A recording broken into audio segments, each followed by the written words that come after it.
అందరికీ ఆత్మ ప్రణామాలు. నా పేరు సుజాత. నేను హైదరాబాద్ నుండి వచ్చాను మాస్టర్. సారు మా అల్లుడు గారు.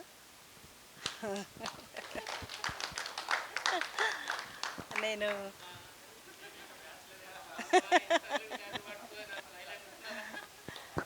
2017లో ధ్యానంకి స్టార్ట్ అయినా. మా ఇంటి పక్కన ఒక బామ్మగారు ఇలానే భగవద్గీత శ్లోకాలు రోజు పారాయణం చేపించేది వేరే వాళ్ళతోటి. రోజు నన్ను పిలుస్తూ ఉండేది. అయినా కానీ నాకేమీ అర్థం అవ్వకపోయేది. అలా నెల రోజులు పిలిచింది నన్ను. బామ్మగారు రోజు పిలుస్తున్నారు కదా, పోకపోతే ఏం బాగుంటుందని నేను వెళ్ళా. రోజు 2 శ్లోకాలు చెప్తుంది కానీ నాకు అర్థం అవ్వట్లేదు. ఏదో ఆమె పిలుస్తుంది కదా అని చదువుతున్నాను, ఇంటికి వస్తున్నాను, కాముగుంటున్నాను. అదే ఇంకా వేరే రోజు ఒక మేడము ఇలా వేరే దగ్గర ధ్యానం జరుగుతుంది, చూద్దాం రారా అన్నది.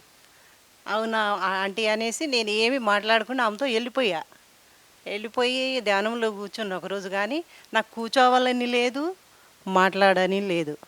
కానీ అలానే ఎందుకో మళ్ళీ ఆ టైం కాగానే వెళ్ళాలనిపిస్తున్నది. అలా వారం రోజులు ధ్యానాన్ని కంటిన్యూ అయ్యాను. ఇది చాలా బాగుంది అని అప్పటి నుంచి ధ్యానం స్టార్ట్ చేశాను. 2017లో స్టార్ట్ చేసిన దాన్ని 2 సంవత్సరాలు ఇలా చేశాను. 2019 నుంచి కంటిన్యూ చేశాను. చేశాను కానీ ఇక ధ్యానమే చేస్తున్నా, శాకాహారం ర్యాలీ ఇవన్నీ చేస్తున్నా. కానీ సారు వచ్చాక ఈ భగవద్గీత ఏందా అప్పుడు ధ్యానం చేసుకుంటూ ఇప్పుడు వరకు నాకు అర్థమైంది. భగవద్గీత శ్లోకాలు చదవడం, రాయడం అన్నీ అలాగే సారు ద్వారాగా వేల కృతజ్ఞతలు సార్కి. నాకు ఇలా ఇది ఫస్ట్ టైం నేను కానీ మాట్లాడడం, సారీ ఇచ్చిన ధైర్యం వల్లనే ఇలా మైక్ పట్టుకోవటం కానీ. Okay, thank you.